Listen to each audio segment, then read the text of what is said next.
Ant-Man and the Wasp: Quantumania akhirnya tayang di bioskop kesayangan kalian.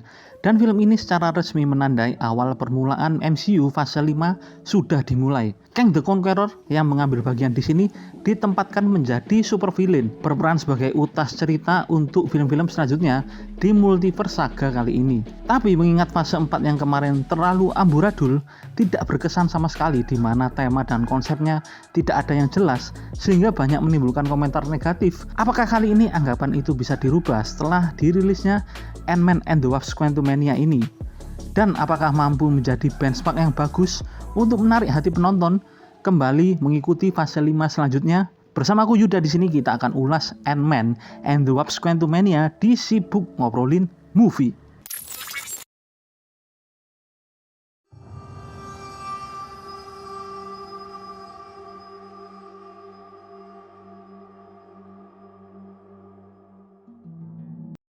Film ini dibuka dengan masa lalu Jane Van Dyne ketika pertama kali bertemu dengan Kang di Quantum Realm. Dan ceritanya pun beralih ke masa sekarang setelah insiden Endgame sudah usai, di mana banyak perubahan yang terjadi di sini. Scott Lang dan Hope Van Dyne sekarang menjadi terkenal dan popularitasnya meningkat karena dianggap sebagai pahlawan. Begitu juga Casey yang sebelumnya tinggal bersama mantan istri Scott Lang sekarang sudah menjadi bagian keluarga dari Hank Pym. Tapi diam-diam Casey dan juga Hank Pym ternyata punya rahasia. Mereka bekerja sama mengembangkan sebuah alat yang berguna untuk mengirim sinyal dan memetakan sebuah wilayah di dalam Quantum Realm. Janet yang mendengar hal itu menentang keras alat tersebut karena alam kuantum adalah tempat yang berbahaya. Dia pun akhirnya mematikan alat tersebut secara paksa ketika Casey sedang mendemokan alatnya. Dan secara tiba-tiba alat itu merespon dan menarik mereka semua ke dalam Quantum Realm. Scott Lang dan yang lainnya segera mencari jalan keluar dan apa yang mereka temui di sana jauh lebih mengerikan dari apa yang mereka kira sebelumnya. Sequel Ant-Man sebagai film sci-fi yang dibalut dengan tema keluarga ternyata masih mempertahankan konsep tersebut, dan aku suka mereka masih melakukan langkah itu. Jadinya dampak Casey Lang yang diperankan oleh Catherine Newton, kehadirannya benar-benar memberikan warna yang baru buat keluarga Scott Lang dan Hope. Casey yang sudah beranjak remaja malah membuat Scott Lang jadi semakin protektif. Putrinya memang segalanya buat Scott Lang, hidup dan matinya sob. Apa yang dia lalui benar-benar berat untuk bisa bersama lagi dengan Casey. Dan Scott Lang juga ingin memastikan dia tidak terjerumus hal yang sama seperti yang dia alami. Dan Casey seperti anak yang mengalami pubertas, menganggap apa yang dilakukan ayahnya itu terlalu berlebihan. Meskipun Kang sekarang sudah jadi poros utama di sini, tapi hubungan ayah dan anak di sini tetap tidak dihilangkan. Dan malah aspek ini yang membuat Ant-Man and the Wasp: Quantumania terlihat lebih dinamis. Paul Rudd seperti biasa masih terlihat hebat memerankan dua peran ini, dan Catherine Newton, aku rasa dia sudah melakukan pekerjaannya dengan baik. Perannya semakin mempertebal kesan yang hangat antara mereka berdua di film ini sebagai ayah dan anak. Kejutan paling menyenangkan datang dari peran penting yang diberikan oleh Janet Van Dyne yang diperankan oleh Michelle Pfeiffer. Selama 30 tahun terjebak di dalam Quantum Realm, ternyata Janet punya peran yang penting yang membuat banyak makhluk di sana mengenal siapa dia sebenarnya. Tapi di satu sisi dia juga harus menghadapi traumanya kembali. Inilah alasan kenapa penampilannya di sini menjadi pendiam dan misterius. Menurutku karakter Janet Van Dyne banyak diberikan peningkatan di sini. Porsinya malah melebihi tokoh Hank Pym dan juga Hope. Tapi Michelle Pfeiffer secara meyakinkan bisa membuat karakter Janet menjadi krusial untuk menggerakkan cerita di Ant-Man 3 ini ke arah yang diinginkan. Dan bahkan alasan di mana ketakutan itu berasal juga diungkapkan di sini saat Janet mendapatkan projection dari mesin waktu yang dikendarai oleh Kang, memperlihatkan tujuan Kang yang begitu hasratnya untuk menguasai seluruh multiverse. Adegan itu sangat membantu penonton untuk percaya Kang adalah ancaman yang nyata untuk semesta Marvel selanjutnya. Jonathan Majors yang mendapatkan peran ini sangat cocok untuk menjadi Kang. Dia memberikan kedalaman akting yang luar biasa untuk bisa dikategorikan sebagai super villain yang powerful dan menakutkan. Ditambah lagi Jonathan juga bisa mendeliver versi Kang yang berbeda-beda dengan sensasi yang berbeda juga. Seperti yang bisa kita lihat ya di series Loki dan juga post credit scene dari Ant-Man and the Wasp: Quantumania. Aku rasa Jonathan Majors benar-benar mengerti arti peran dari karakter ini yang hasilnya bisa digambarkan dengan baik. Sebenarnya ya, aku itu di sini punya harapan yang tinggi terhadap fase 5 ini sob. Karena ini adalah awal yang baru, awal yang fresh untuk menantikan momen-momen yang mengejutkan lagi yang biasa dibuat oleh MCU gitu kan ya. Setelah dikecewakan oleh fase 4 sebelumnya. Apalagi dimulai juga lewat sequel Ant-Man yang dimana 2 film sebelumnya itu berhasil. Jadi kalau dilihat mungkin ini akan jadi awal yang menjanjikan. Tapi faktanya harapan itu hanyalah sebuah harapan sob. Karena setelah menonton Ant-Man 3 ini, aku tidak merasa ada sebuah perubahan yang signifikan dilakukan oleh MCU. Film ini tidak lebih dari sekedar project fase 4 yang lain.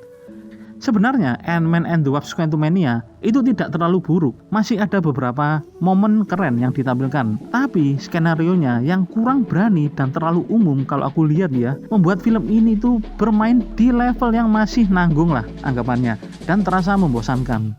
Quantum Realm yang sebagian besar menjadi setting tempat utama di sini hanya jadi lokasi bermain buat cerita Ant-Man 3. Memang banyak sesuatu yang baru yang tidak pernah dirasakan di sequel Ant-Man sebelumnya.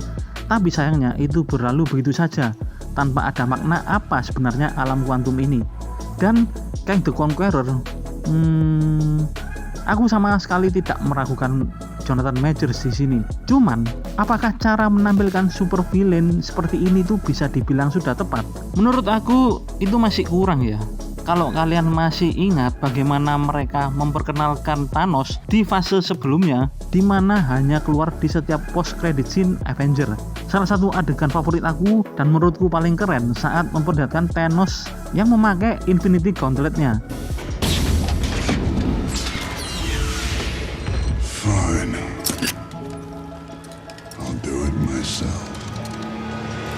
Urutan adegan yang cuma beberapa detik itu saja aku rasa udah mewakili kehebatan dan kengeriannya sob. MCU membiarkan Thanos tetap melegenda sampai pada akhirnya muncul di momen yang tepat yang membuat aura kehadirannya begitu sangat mengancam. Cara mereka memaintain Thanos saat itu adalah cara yang sangat-sangat brilian, di mana atmosfernya mengerikan itu benar-benar dijaga sampai akhirnya nyampe ke penonton sob. Untuk kasus Kang di Ant-Man 3 memang sih masih meninggalkan banyak pertanyaan yang belum terjawab. Itu artinya masih ada misteri yang ditinggalkan. Tapi tetap saja sob, cara film ini mengekspos Kang yang terasa diumbar begitu banyak juga tidak bisa dibenarkan begitu saja sob, karena itu nggak membantu dia punya kesan yang sama atau setara dengan Thanos. Justru perlakuan yang seperti ini yang membuat kehadiran Kang itu kurang terlihat mengintimidasi, dan kita sama sekali tidak dibiarkan untuk membayangkan lagi alasan kenapa Kang begitu ditakuti. Akhirnya sensasi untuk merasakan kehadiran supervillain yang begitu mengancam cepat atau lambat nanti akhirnya akan hilang jika arahnya akan tetap seperti ini. Jadi jangan kaget ya kalau penonton tidak akan menaruh emosi lagi kepada Kang nantinya. Aku rasa aku sedikit mengerti ya kenapa film Ant-Man 3 ini mendapatkan banyak reaksi jelek dan akhirnya mendapatkan rating yang rendah juga, karena secara teknis dan kemasannya untuk keseluruhan cerita di sini sangat biasa saja sob. Dan kalau dilihat semua komentar atau ulasan yang mengarah ke Ant-Man and the Wasp: Quantumania itu bukan bermaksud untuk menjatuhkan atau malah menjelekkan film ini, tapi lebih kepada menyayangkan di mana langkah-langkah yang diambil oleh Marvel Cinematic Universe akhir-akhir ini itu ternyata membuat kualitasnya itu terus-menerus turun gitu sob. Sejak mereka memperluas cakupan penontonnya sampai banyaknya sutradara pendatang baru yang mereka sendiri gak paham akan cerita Marvel itu seperti apa, malah diberi kesempatan untuk memegang salah satu project filmnya, dan dampaknya membuat banyak aspek yang dikorbankan di sini. Kalau memang akhirnya mereka tetap bertahan dengan cara yang seperti ini, mungkin film-film seperti Iron Man pertama, Doctor Strange, Guardian of Galaxy tidak bakal kita rasakan lagi sob. Bukannya nggak bisa move on ya, tapi film-film itulah contoh dari kualitas MCU yang sebenarnya. Untuk Ant-Man and the Wasp: Quantumania aku kasih skor 6 dari 10. Buat kalian yang belum sempat nonton, mungkin ada baiknya kalian simpan uang Anda. Tunggu saja rilis di Disney Hotstar sob. Karena aku berani jamin film ini tuh tidak memberikan kesan yang menarik sama sekali. Meskipun ada momen-momen bagus, tapi filmnya masih nanggung banget sob. Padahal awalnya sudah dibangun cukup bagus, tapi mulai masuk pertengahan sampai akhir itu terlalu monoton. Padahal kalau melihat potensinya, Ant-Man 3 ini masih bisa kok dieksplor lebih besar dan lebih liar lagi. Mungkin secara keseluruhan ya, dan sekaligus menjawab pertanyaan di awal tadi, aku sendiri melihat Ant-Man and the Wasp: Quantumania masih belum bisa memberikan kesan yang bagus. Dan sepertinya Marvel Cinematic Universe saat ini sedang kehilangan sihirnya sob, dan mereka akan butuh lebih banyak waktu dan usaha ke depannya untuk membuat multiverse saga ini layak diikuti kembali. If you help me,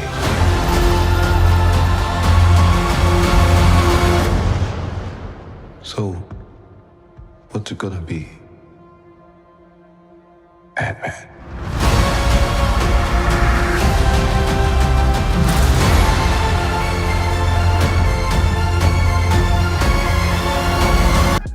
Oke, jadi itu saja ya review aku untuk video kali ini. Semoga bermanfaat. Jika ada tambahan atau kekurangan, kalian bisa tinggalkan saja di kolom komentar. Jika kalian suka dengan konten-konten film seperti ini, kalian bisa like, share, dan juga subscribe agar kita bisa terus ngobrol movie di sini. Oke, terima kasih buat yang sudah menonton. Ingat, kerja memang nomor satu, tapi nonton film itu yang utama. Kita ketemu lagi di video-video lain selanjutnya sob. See you.